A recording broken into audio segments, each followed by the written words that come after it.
Another day, another good vibes, another weekly trip. Tuturuan tayo ng tutorial sa gusto nating ma-achieve dito sa one day trip. Yo, practice tayo. Hawak tayo ng fishing rod at mangingisda tayo. With the help of Master Milo. Yo, first time namin na-experience to, so let's go, let's go. Ano kadalasan huli dito, Master? Yung strike, ganyan, tapos yung mga labo-labo, loko. Patience din yata si Kuya dito eh. Pag nag-fishing, patience. Dito matuturuan talaga tayo. Disiplina pa rin talaga. Kasi maghihintay ka, pero dito di mo kailangan maghintay. Talaga, meron agad. Oo, ubus agad yung pain mo, lalo na pag ganito. Ganyan lang siya, kukuha ka ng maliit, tapos lalagay lang natin. Para mas matibay. Iigot na pangilan. Paano mo malalaman, Master, pagka may ano siya? Prospect. Prospect.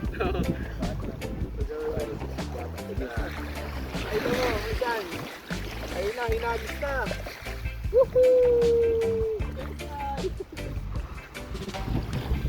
Malalaman ko siya pag ganito. Yan, pag yun ang marami lang bato dyan. Malalaman mo siya pag may kumagat. Parang nakikipaglaban dito sa paghili ng ano, no?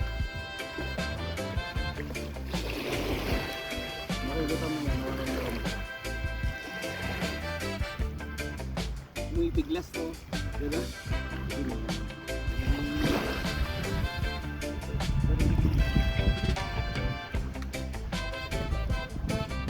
Master. Yun. Hindi ka na dyan, ha? Nag-research ka dyan, ha?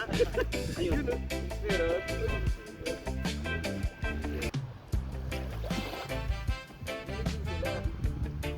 umulayin tayo.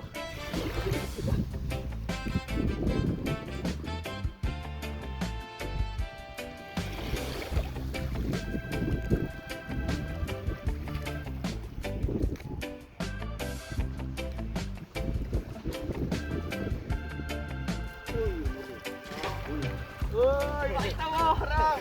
Tawag si Master Milo. Sa mga bato pa, wala na, nahuli. Wala na, tawa na. Ay, wala rin talaga. Pero meron yun, no? Pero hindi naman ito eh. Hindi, meron siya, maliit. Ha? Ayun, makita mo, Ram. Meron. Ayun, oh. Meron talaga. Ayun, oh. Huli! Pwede siya pahin, Master. Lapo to.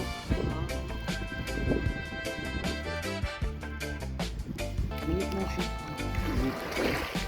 Diyan ito pinakakawalan. Awareness. Excited na tayo para Buhay ka tayo.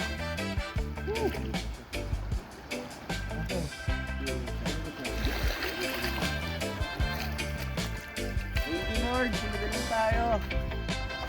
Anghel, para ituro sa atin yung mga bangin na to para iparaan sa atin.